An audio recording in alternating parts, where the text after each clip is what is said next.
Selamat pagi, selamat siang, selamat malam sedulur semuanya. Kali ini hostnya baru lagi nih. Perkenalkan, saya Arbain. Kita akan ngobrol tentang salah satu RUU yang menyita perhatian publik, yaitu tentang RUU tindak pidana kekerasan seksual atau yang dikenal dengan RUU TPKS. Dulunya disebut dengan RUU PKS.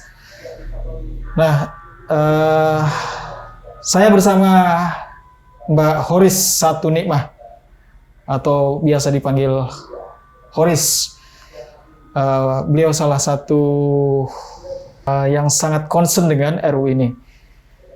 Oke, kita akan banyak menggali nanti kira-kira kenapa sih kita perlu RUU PKS, dan mungkin nanti bisa cerita juga sampai sekarang ini sudah sejauh mana pembahasannya di DPR RI. Ya. Apa kabar Mbak Horis? Baik Mas, alhamdulillah. Mas Bain gimana? Baik. Sehat. Nah sekarang di DPR sedang dibahas RUU TPKS. Menurut Mbak Horis, apakah RUU yang sekarang sedang dibahas ini secara substansi sudah memberikan perlindungan yang memadai bagi perempuan dan ya laki-laki pada umumnya, karena korban kekerasan kan bukan hanya perempuan ya, Betul. laki-laki juga bisa jadi korban kekerasan seksual. Ya. Monggo Mbak Horis. Oh ya, terima kasih Mas Bain udah dipersilakan. Di sini kan kita bincang-bincang soal kekerasan seksual gitu loh. Ya. Bagaimana pembahasan tentang RUU TPKS ini di DPR, perkembangannya seperti apa itu. Dari yang saya amati perkembangan di DPR, banyak pihak yang mengatakan bahwa justru draft RUU yang sekarang itu mengalami kemunduran gitu Mas Bain. Oh ya? Ya. Oh ya, sorry. Sekarang tahapannya sudah sampai di? Sekarang tahapannya sudah masuk ke tahap pembahasan. Oke, pembicaraan tingkat 1 ya? Betul. Oke. Kan kemarin baru disahin Ya. pas tanggal 18 Januari itu. 2022? Iya, Oke. 2022. Mundur, kenapa disebut mundur? Karena ada beberapa indikasi bahwa jenis-jenis kekerasan seksual ini yang dulunya dari Komnas Perempuan, kan awalnya dari Komnas Perempuan tuh Mas Bain. Yap. 12 jenis kekerasan seksual, kemudian degradasi sampai 9, dan sekarang yang ada tuh cuma 5 jenis kekerasan seksual yang Dari diakui. 12 ke 9 terus 5? Iya. Oke. Banyak pihak yang tidak sependapat dengan hal itu karena tidak mengakumulasi beberapa jenis kekerasan seksual yang juga banyak terjadi gitu kasusnya. Boleh disampaikan beberapa, atau kamu ingat semuanya nggak? 1295 tuh apa aja yang jadinya keluar gitu loh? Kalau yang keluar tuh pasti adalah Iya. diantaranya pemerkosaan, kemudian pencabulan, pemaksaan, pemaksaan aborsi seperti itu. Oke. Loh kok pemerkosaan kan jelas kekerasan gitu loh. Itu yang masuk. Itu yang masuk? Iya. Oke. Yang- Yang 5 itu jadinya Iya. pemerkosaan, aborsi tadi? Iya. Terus? Yang lainnya kurang ingat, oke. hafal lagi. Tapi Iya. 2 itu. Oke. Cuman yang tidak masuk itu misalnya adalah pemaksaan perkawinan. Pemaksaan perkawinan tidak Iya. masuk kekerasan seksual. Iya. Kalau menurut Mbak Horis itu harusnya masuk nggak?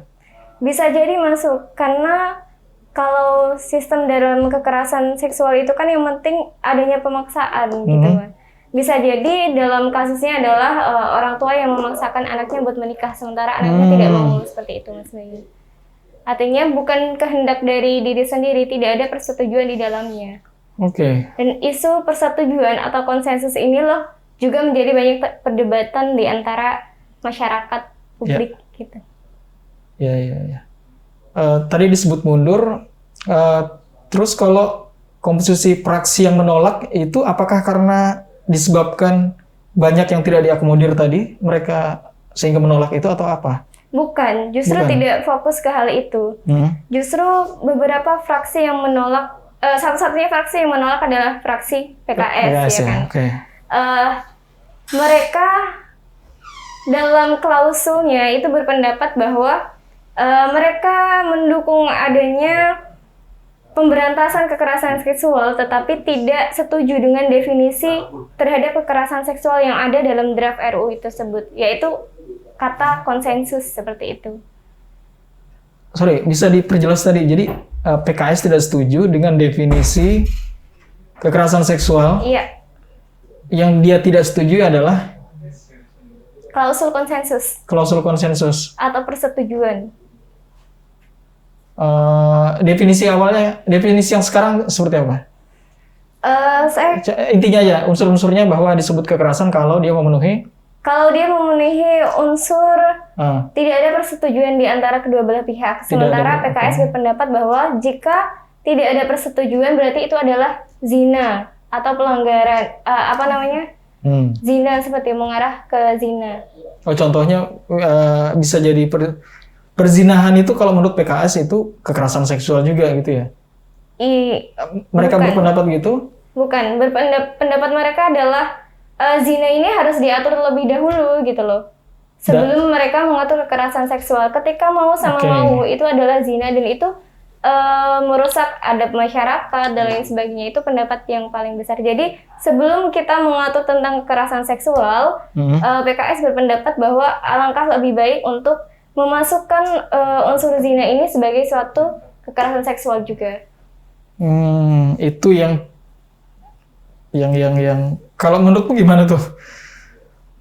Cocok nggak itu masuk pada kategori kekerasan gitu? Kalau orang suka sama suka, kalau di KUHP kan suka sama suka, terus dia dewasa, dia belum menikah, dan tidak ada pemaksaan di situ, boleh gitu ya? Itu Meskipun pengertian kontroversi, dari tapi zina. secara hukum itu boleh gitu loh. Iya, kalau menurut saya pendapat pribadi, kalau kata kekerasan itu klausulnya adalah ketika ada pemaksaan. Oke. Jadi kalau kita tidak setuju zina masuk ke dalam RUU KUHP, Iya. RUU TPKS, bukan berarti kita itu setuju dengan zina gitu. Betul, Bukan betul. berarti begitu. Karena Ya. ini dua hal yang berbeda. Ya. Nah, seberapa penting sebenarnya kita mengatur nih? Emang nggak ada undang-undang yang sudah mengatur sebelumnya gitu? Oke. Oke. Kalau saya berpendapat penting banget. Penting banget. Penting Why? banget. Karena dalam hukum yang ada di Indonesia itu Iya. belum bisa mengatur klausul khusus tentang kekerasan Kekerasan. seksual. Oke. Komnas Perempuan menemukan bahwa kekerasan seksual itu perkembangannya banyak sekali dari yang 12 tadi itu, Mas Baim. Kemudian undang-undang kita belum bisa mencakup semua itu. Karena yang Undang-undang ada yang sudah ada sekarang ya? ya, Belum ada. Oke. dari KUHP itu yang diatur Iya. cuman perzinahan sama pencabulan. Oke. Terus pemaksaan aborsi itu diatur dalam Undang-Undang Kesehatan. Iya. Terus tentang perdagangan anak yang bisa jadi Iya. nanti adalah konsep memperdagangkan anak buat prostitusi Iya. ataupun perdagangan orang buat prostitusi itu masuk ke dalam Undang-Undang Perlindungan Anak dan juga Undang-Undang tentang perdagangan orang. Nah, dari kalau Undang-Undang Kekerasan Seksual ini kan sifatnya dia mengatur sesuatu yang khusus yang tentang kekerasan seksual gitu kan. Iya. Nah, sementara di hukum kita itu masih menyebar gitu, Mas Baim. Itu yang mau disatukan dan Iya, diperjelas hukumannya apa ya? betul. Oke. Bahkan Gimana ya? perkembangan sekarang kan kekerasan seksual semakin banyak yang mencuat kan. Ya. Bahkan di lingkup-lingkup pesantren yang kita ketahui sebagai suatu bentuk contoh moral peradaban yang baik harusnya kan. Di pendidikan, di universitas seperti itu. Iya. Nah, kalau kasus yang pesantren yang baru terjadi itu kan, Iya. itu masuk dalam definisi nggak? Karena dia kan tidak melakukan kekerasan secara langsung, tapi dia membujuk korban gitu loh. Iya. Sehingga korbannya bersedia untuk melakukan itu. Itu masuk definisi kekerasan nggak? Kita pegang kata kunci membujuk. Membujuk, oke. Iya. Membujuk itu kan ada usaha dari pihak atau seseorang yang ingin mempengaruhi pendapatnya gitu. Iya. Ya. Dan kita melihat juga kalau misalkan dalam lingkup pesantren itu kan hubungannya adalah antara guru dan juga murid gitu. Iya. Di sini biasanya sering terjadi yaitu ketimpangan Relasi kuasa. Iya, ketimpangan relasi kuasa, ketimpangan peran. Biasanya kan murid takut dengan guru atau mungkin melaksanakan perintah guru sebagai bentuk sendi kodawuh seperti itu. Makanya bahkan kasus-kasus yang terjadi di universitas, di tingkat pendidikan pesantren, sekolah dan sebagainya tidak terungkap biasanya karena atas nama baik guru, nama baik institusi seperti itu. Iya, tapi bukan hanya pesantren, sebenarnya di organisasi keagamaan lain juga ada juga kan kasus-kasusnya. Ada. Iya. Oke. Ada. Iya. Jadi kasus seperti itu membujuk tadi itu bisa masuk kategori kekerasan. Bisa masuk Bisa. karena Oke. ada ketimbangan relasi kuasa di dalamnya. Iya. Iya. Oke. Nah, seberapa tadi kan kalau dilihat dari perspektif undang-undang gitu, Ya. sehingga kita perlu satu regulasi baru. Kalau dari tingkat kekerasan seksual, peristiwa yang terjadi seberapa besar di Indonesia? Kalau secara angkanya saya belum bisa mengatakan secara langsung, cuman karena saya kurang hafal data-datanya seperti itu. Cuman dari perkembangan yang saya baca gitu kan, secara garis besar selalu meningkat dari tahun ke tahun. Dari tahun 2016 ketika Komnas Perempuan pertama kali mengusulkan Undang-Undang PKS waktu itu namanya, angkanya terus naik sampai dengan sekarang. Dan perhatian publik juga semakin banyak soal itu gitu kan. Oke, jadi cukup besar ya. Tahu nggak di Indonesia kota mana yang paling rawan dengan kekerasan seksual? Jakarta kah atau? Kota kurang tahu kalau masalah itu Mas. Tapi kalau misalkan tempat dari apakah pakaian mempengaruhi kekerasan seksual gitu kan? Enggak ya. Kalau pakaian tidak mempengaruhi perlakuan orang buat melakukan kekerasan seksual terhadap korban gitu. Pakaian tidak bisa disalahkan atas hal itu gitu. Karena sebelum disalahkan, apakah ada korelasinya tuh? Oh, tidak ada. Tidak ada korelasinya. Tidak ada. Secara hasil penelitian itu tidak ada dari Komnas Perempuan, hasil penelitiannya tidak ada yang mengatakan bahwa pakaian perempuan dengan pakaian mini ataupun itu akan rentan dengan kekerasan seksual, karena pada faktanya justru adalah perempuan yang memakai baju yang cenderung sopan juga lebih banyak mendapatkan kekerasan seksual gitu. Kalau dikategorisasikan ada nggak misalnya ini kekerasan seksual di ranah domestik sama publik gitu? Ada kategori seperti itu. Ada kategori seperti itu. Dan lebih banyak di? Lebih banyak di domestik kah? Domestik. Oh ya, domestik. Jadi hubungan suami istri ya? Iya. Pelaku kekerasan seksual paling besar adalah dari keluarga. Yang pertama, yang soalnya adalah pacar, kemudian orang yang dikenal, justru orang-orang terdekat gitu. Iya, gawat juga. Baru pacaran udah melakukan kekerasan ya kan? Tuh. Udah putusin aja. Kalau itu bahasanya biasanya KDP Mas, kekerasan dalam pacaran. Oh, ada juga KDP? Ada. Tapi itu bisa masuk kategori di ini kan, di Undang-Undang RUU bisa masuk. TPKS ini, KDP, kekerasan dalam pacaran. Iya, kan termasuk kekerasan itu kan mungkin ada kekerasan fisik atau apa. Ketika dia menyentuh kekerasan seksual gitu kan, bisa masuk ke TPKS seperti itu. Kalau orang pacaran, kekerasan dalam pacaran. Kalau orang ini tanpa status, kekerasan tanpa status. Harus dijelasin dulu Mas nih, pacaran apa enggak ya? Hubungan tanpa status terus melakukan kekerasan lagi harusnya bisa kena juga. Oke. Di ghosting nanti. Kekerasan seksual jenisnya tadi yang paling banyak terjadi di ranah domestik, suami terhadap istri. Ya. Intinya dari orang-orang terdekat justru adalah paling rentan menjadi pelaku kekerasan seksual. Kalau pria menjadi korban kekerasan, ada nggak? Ada. Banyak kasusnya? Selama ini kecil mungkin ya? Belum terlalu terungkap, karena biasanya kan laki-laki cenderung dengan egonya. Maksudnya gini Mas, kalau misalkan saya terkena kekerasan seksual, laki-laki itu cenderung apakah nanti judge-nya adalah apakah kamu tidak bisa membela diri dan lain sebagainya, kan kamu termasuk dalam gender yang dikatakan kuat gitu loh. Makanya belum banyak yang terungkap kasus kekerasan terhadap laki-laki gitu. Karena tidak melapor ya. Iya. Atau mungkin mereka merasa bahwa ini bukan ya hal yang biasa gitu ya. Kalau cewek kan kita siul-siulin bisa jadi mereka Betul. merasa terganggu, tapi kalau pria harusnya terganggu juga ya digodain Iya, cewek, tapi harusnya. ya. Nah, justru salah satu alasan saya kenapa saya concern ke isu kekerasan seksual karena adalah salah satu kerabat yang laki-laki mendapat korban kekerasan seksual dari institusi pendidikan. Oh, laki-laki? Ya, berarti bukan hanya perempuan aja Mas, bisa jadi laki-laki. Cuman laki-laki biasanya tidak mau diungkapin kayak gitu. Jadi draft RUU-nya itu awalnya dari usulan dari Komnas ya? Awalnya. Komnas. Ya, terus menjadi undang-undang inisiatif DPR RI. Jadi RUU usul inisiatif DPR. Dan sekarang sudah masuk tahap pembahasan. Betul. Seluruh fraksi setuju kecuali PKS ya. PKS. Oke. Mbak Horis sendiri sudah pernah mengajukan permohonan audiensi atau sudah pernah mengajukan menyampaikan usulan kepada DPR soal RUU ini?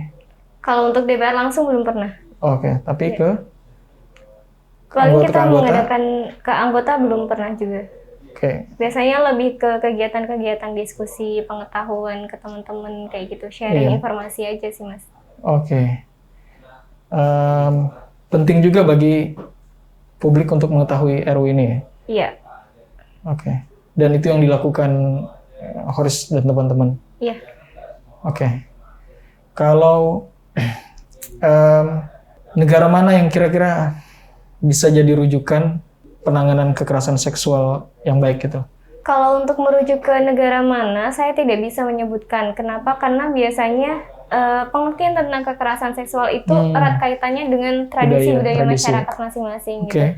Jadi kalau misalkan di Amerika baik, belum tentu juga baik diterapkan di Indonesia. Karena misalkan salah satu pertentangan terbesar adalah definisi soal kekerasan seksual seperti itu. Nah, itu pun termasuk ada pengetahuan dari luar kemudian disesuaikan dengan budaya yang ada di Indonesia gitu kan. Jadi tidak bisa mengatakan ketika baik di Amerika atau baik di Kanada ketika diterapkan di Indonesia adalah akan sesuai gitu. Iya. Di mana bumi dipijak, di situ langit dijunjung. Oke. Apa masukan Horis untuk DPR yang sekarang sedang membahas? Menurutmu, apakah DPR udah cukup partisipatif, misalnya sudah cukup terbuka, atau sudah menerima masukan publik dengan baik gitu, menampung aspirasi atau belum?